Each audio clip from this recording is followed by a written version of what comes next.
first at 4. Our first alert weather team is tracking mountain snow and strong winds up to the minute.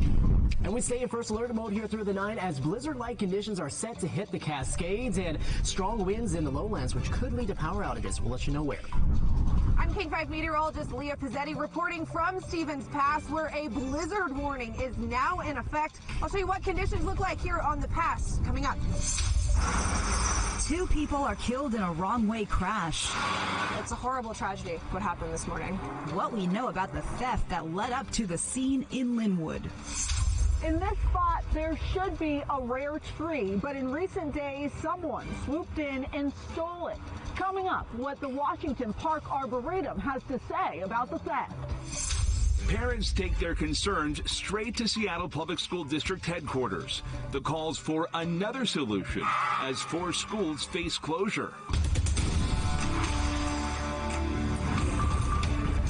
First alert. We are tracking mountain snow and gusty winds in western Washington tonight. This is a live look at the summit at Snoqualmie over Summit West.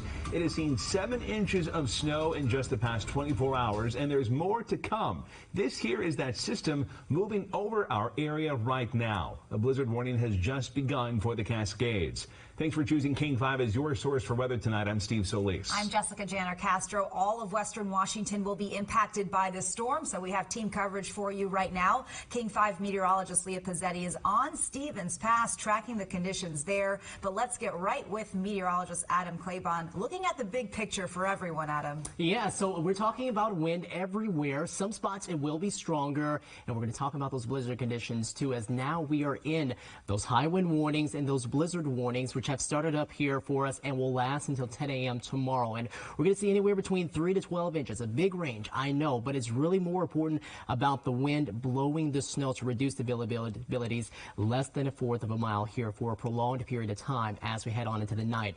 High wind warnings out for the coast, for the Puget Sound foothills. Some of those gusts up to 65 miles per hour. Now, all of this being driven by that big area of low pressure, really strong one out across the Pacific Ocean. You can see the lightning lining up there at some parts across the ocean within some of those heavier showers. For us, we're at the leading edge of some of that precipitation beginning to move in around Puget Sound. So some lighter raindrops will be possible here for your evening commute, and heavier rain is expected across parts of the south coast for the time being. That eventually working its way eastward, and maybe some snow as we go on here into the mountains, as we're going to see this eventually head its way up towards Stevens and Snoqualmie Pass. But it's probably going to take a little while before that really starts to ramp up. Just a few flurries out there for the time being. First alert mode here through Wednesday. We're going to go over the blustery winds and the blizzard conditions. Plus, we're going to talk about how some of those king tides can affect some of the coastal areas coming up. Thank you, Adam. And here's a look at the conditions on the mountain passes right now. North Cascades Highway is closed for the season because of the conditions there, as well as avalanche risk. On Stevens Pass, traction tires are advised right now. There are no longer any restrictions on Snoqualmie Pass, but that could certainly change as conditions worsen throughout the night. So bottom line is be sure to check your requirements before you head out through any of the passes as we experience this storm. King 5 meteorologist Leah Pizzetti is joining us now from Stevens Pass. I can still see the wind blowing. Leah, how's it going? Oh, man, Jessica, when we first got out here, it was barely even breezy. That was about noon today. Wow, things have really picked up here in the last couple of hours. It's this wind that is the biggest concern. It's biting, and that is the best way to put it standing out here. But for driving conditions, it's that wind picking up this snow, creating those visibility issues over the passes tonight. This is just the second time in more than 10 years we've had a blizzard warning for the Cascades. The first was last January. The criteria is essentially 2 main factors: prolonged wind, sustained wind or frequent gusts at 35 miles per hour or greater, and considerable falling snow or blowing snow that causes less than 1/4 mile of visibility for 3 or more hours. So it's really the driving conditions that are an issue. I spoke to one couple who said they purposefully drove the pass earlier today to beat this windy weather. To me, it's important to be wary of what's going on as far as the weather.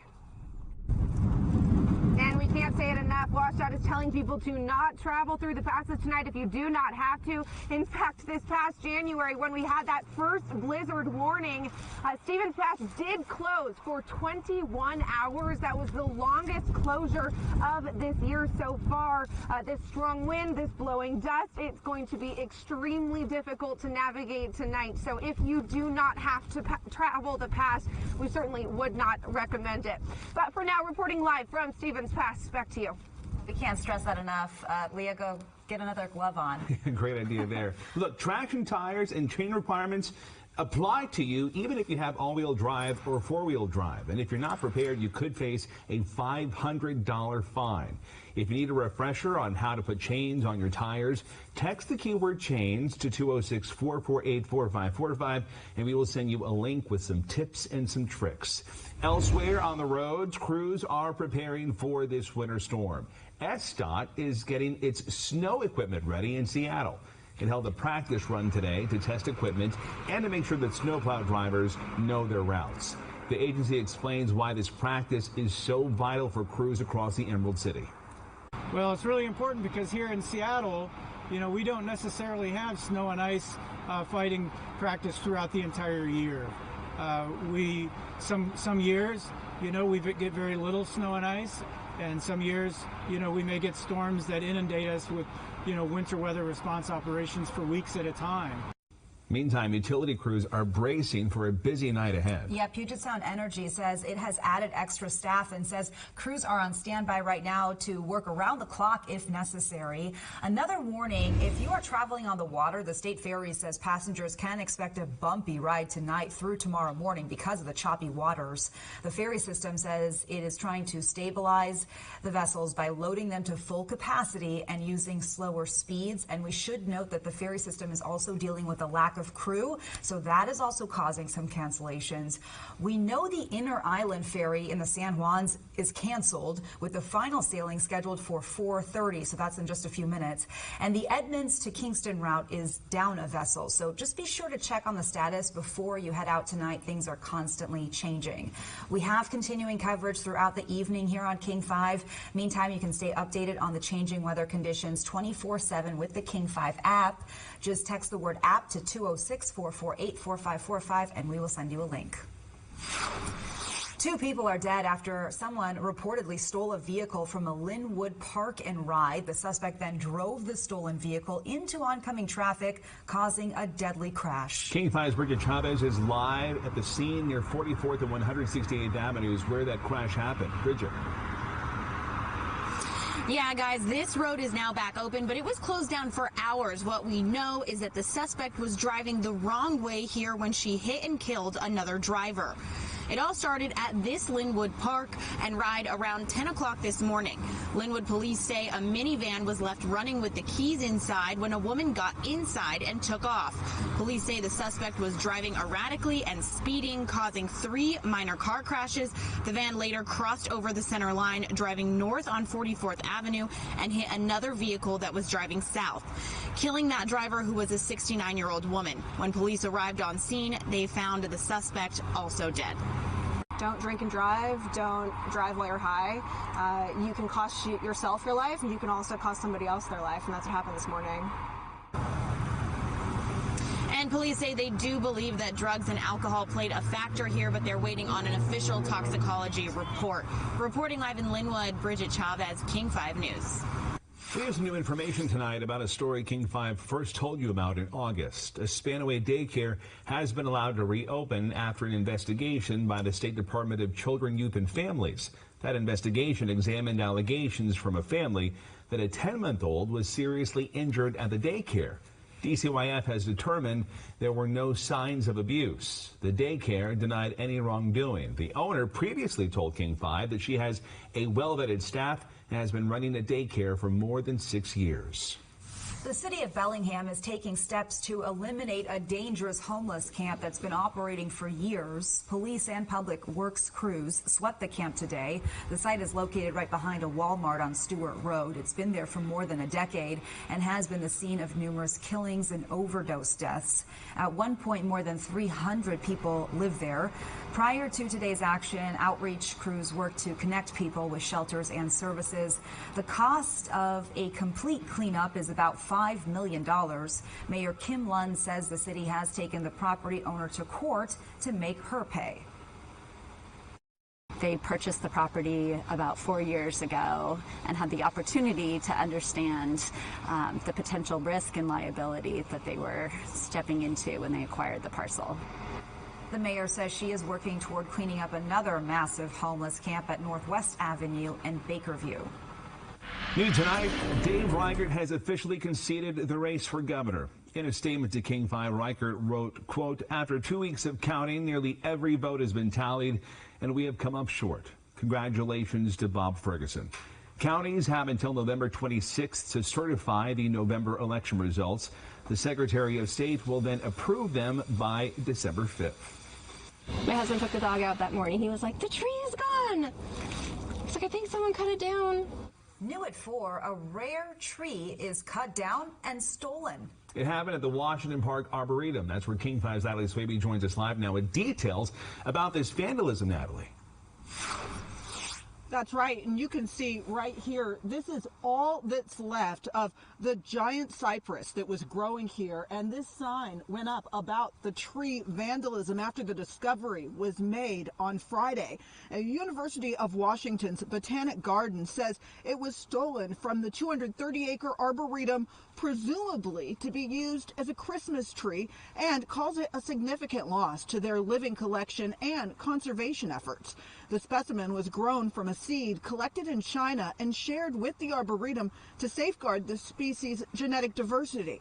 Ray Larson, the curator of living collections, says staff here were shocked to learn about the tree stolen.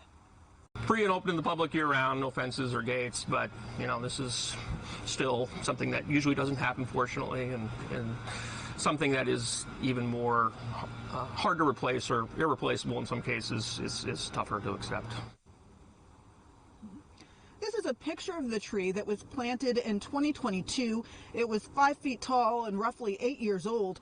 The Arboretum reported the theft to police, and they say something similar happened here about 15 years ago around the holidays.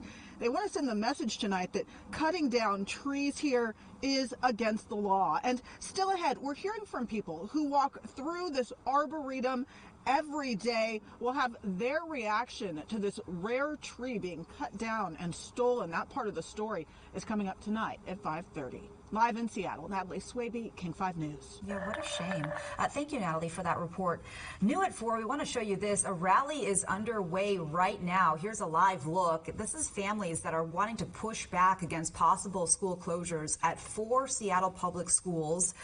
This rally started just about 20 minutes ago at the John Stanford Center for Excellence on 3rd Avenue. You may remember that SPS is considering closing 4 schools to make up for a massive budget shortfall. And under the proposal, students at North Beach would move to Viewlands Elementary. Those at Sacagawea would move to John Rogers, Stevens Elementary to Montlake Elementary, and Sanislo to Highland Park. The school board will ultimately decide on the consolidations in January, but you saw a pretty big crowd there, so we're going to keep an eye on things as that rally continues. Absolutely. Meantime, we're under a first alert on King 5, tracking mountain snow and wind. We'll have the latest information from meteorologist Adam Claybon here in just about 5 minutes, so stay with us. Also, new information on gun background checks in Washington state. Today, we know a little bit more about reports of unauthorized activity on the state's computer network that led to those delays. We're from Seattle. We're used to it. The people are hungry, and we're going to make sure they get fed. A Seattle food bank is getting an upgrade during a dire time. We're going to show you what's going on at the Rainier Valley Food Bank and how you can help those in need. King 5 News is back right after this.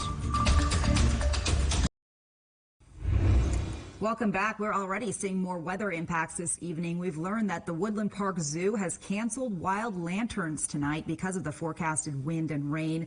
If you had any tickets, check your email to reschedule. Animals are being moved indoors as needed. We will have your full forecast in less than 3 minutes.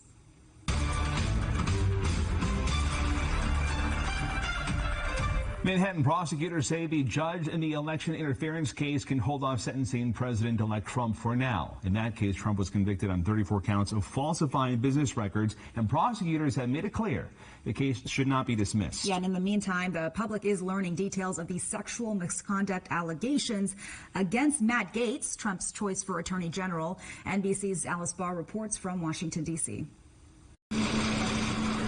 Faced with the unprecedented entangling of President-elect Trump's legal and political lives, prosecutors today saying his sentencing in the New York hush money trial should be postponed, while the Trump legal team seeks to have the case dismissed based on the Supreme Court's ruling on presidential immunity and his impending return to the White House. Manhattan prosecutors underscoring that a jury already convicted the president-elect of falsifying business records to cover up an alleged sex scandal. We didn't do a thing wrong. Signaling they would fight any effort to throw out the conviction. Still, a Trump spokesman calling this a total and definitive victory for President Trump and the American people who elected him in a landslide.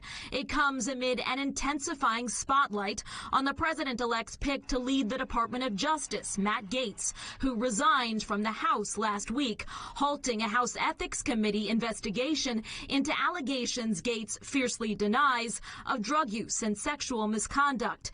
NBC News spoke with the attorney for a woman who he says testified before the committee that she witnessed Gaetz having sex with a 17-year-old girl at a party in 2017. She testified that her belief was that Representative Gaetz had no knowledge that she was under 18. The House Ethics Committee set to meet tomorrow on whether to hand over its report on a now former member to senators tasked with deciding whether Gaetz should be confirmed for Attorney General. There needs to be legitimate vetting. When I say legitimate, I mean just thorough vetting that the committees do. This is our job.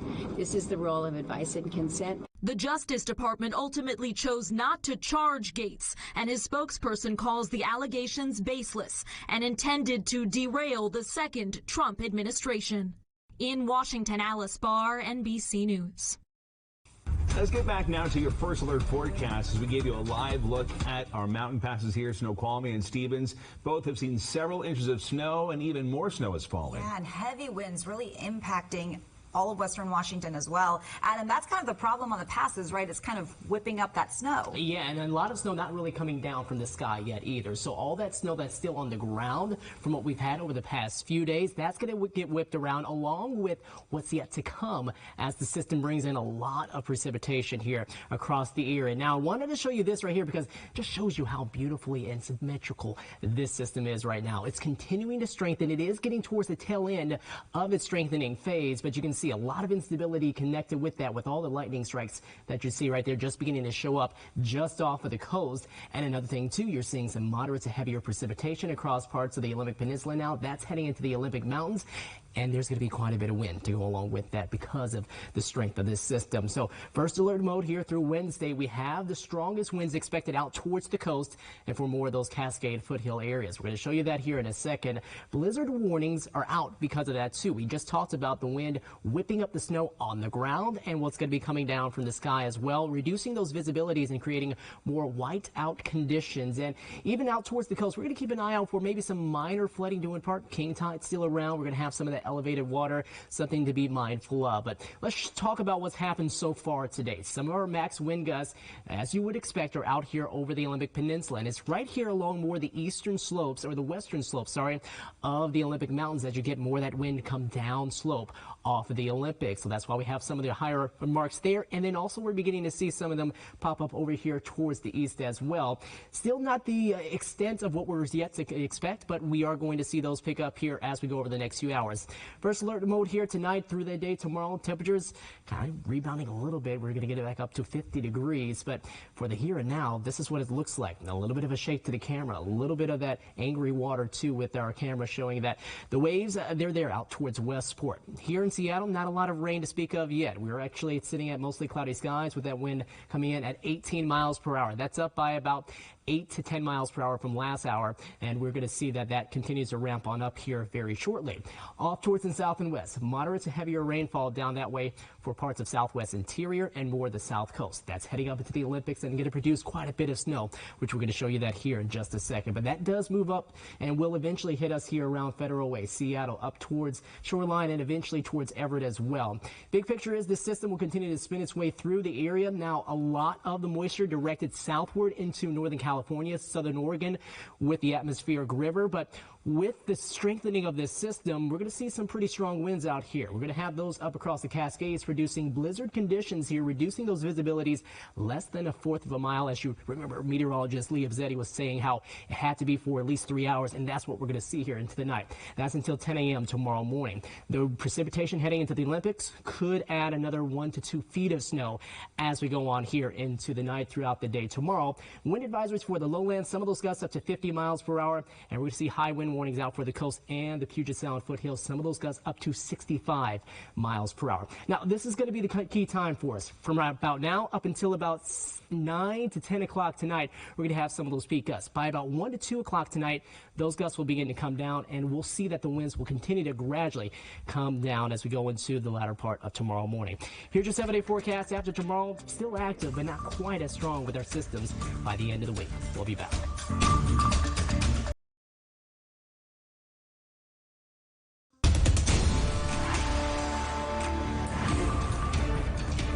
Breaking news coming in right now. Seattle police is investigating a shooting along Rainier Avenue South. Here's a live look at the scene from SDOT's cameras. And at this point, we don't know if anyone is hurt or what exactly led to the shooting. We have a photojournalist on his way to the scene right now. We will let you know as soon as we learn more. King 5 has issued a first alert as a bomb cyclone hits our region, bringing in with it some mountain snow and very strong winds. This is what we've seen already tonight on Stevens Pass. You can see worsening conditions on the road there. Now, keep in mind that traction tires are advised right now, but things are changing quickly. So make sure you check the requirements if you need to head through any of our passes tonight. Meteorologist Adam Claiborne is with us. Adam, can you walk us through the timeline for the system moving in? Yeah, absolutely. So later on this evening, we are going to see that this system right here, where you can see this country, actually, both coasts getting impacted by systems, but this one kind of has a symmetrical look to it. Almost looks like a hurricane. That's that strong system that's beginning to hit us. And we're going to see that start to move in here around parts of Puget Sound. Right now for South Sound, for areas closer to Seattle and up towards North Sound around Everett, probably within the next hour or two as we start to see some of this precipitation move northward. But here it is, a closer look at that as we're going to see blizzard conditions here across the Cascades. From now until 10 a.m., we're expecting to see more of that snow pick up as we go deeper on into the night. 1/4 of a mile as far as visibility or less expected when those winds start to whip around that snow. And we're also going to have some pretty strong winds out here towards the coast and along those Puget Sound foothills for us with winds around 65 miles per hour at some of its peak. Now, as this moves northward, we are going to see that heavier rain will come through areas of Central and North Sound at about 5 to 7 to 10 o'clock tonight, and we're going to see the steady rain that we're having here across parts of South Sound or across Southwest Interior begin to head its way up towards us. Now, up this way, around areas closer to Stevens Pass and Snoqualmie Pass, not a lot of snow yet, but that's going to be a big story here as we go later throughout the night. We're expecting that as we head on into that time, we're going to have some areas of blowing snow to go along with what we're expecting for a very messy, probably commute for areas, some people trying to make it across the state tomorrow morning. We'll let you know more about that coming up here in a bit. Adam, thank you. We do have crews spread out across western Washington for you tonight. North Bureau Chief Eric Wilkinson is tracking conditions in Mukilteo, where the ferry system is already really seeing impacts. Well, right now it is pretty smooth sailing across Puget Sound, but that may not last for long. We've already been getting some reports of delays and cancellations for the ferries, specifically along the Port Townsend-Coupeville run. After 7 o'clock tonight, the Edmonds-Kingston crossing will be down to just one boat, but that's not because of the weather, it's because of crewing issues. The ferry service has been warning people all day to plan for delays and cancellations as these winds pick up. And even if your ferry is not canceled, you could still be getting late to your destination, because if these winds do pick up as we expect them to, the ferry captains will likely slow down their passages across the Sound to keep people and crews safe. In Mukilteo, Eric Wilkinson, King 5 News. Well, strong winds today means that many trees are at risk of falling, and arborists say there are a few things that you can do to lower the risk. And I know we are starting to run out of time right now as that storm moves in, but if you see a hanging branch or limb, it's best to remove them. Also, in the long term, if you ever see a tree showing signs of stress, like excessive thinning, you'll want to call a professional to remove it. Worst case scenario, right, is limb failure that could strike a target underneath, like a house or a car or a person, hopefully not, or whole tree failure as well. Big trees, although they are established and they've been through a lot, times are really changing in a way that they can't adapt quickly enough to without our help. And with the longer, hot, dry summers, many trees aren't getting the water they need, which puts them at greater risk of uprooting during a storm. Tonight, severe weather shelters will be open in Kitsap County. There are 3 locations. They're on your screen right now. All of these are open at 6 p.m. except for the Kingston location. That one opens at 6:30 tonight. You must be checked in before 9 p.m. Snohomish County PUD has some tips to keep in mind during storm season, even nights like tonight. Have an emergency kit prepared ahead of time with water, non-perishable food, and ways to stay warm. Be sure to charge your phone before a storm hits and have a charger that works in your car. Also protect your food by keeping your fridge and your freezer doors closed as much as possible. Also, never use a gas stove or a charcoal grill inside your home. And remember, always stay far away from any fallen power lines. A reminder, you can stay up to date on the latest weather conditions with our King 5 app. It is also holding your forecast, the latest forecast. You can see it anytime on our streaming channel. That is King 5 Plus.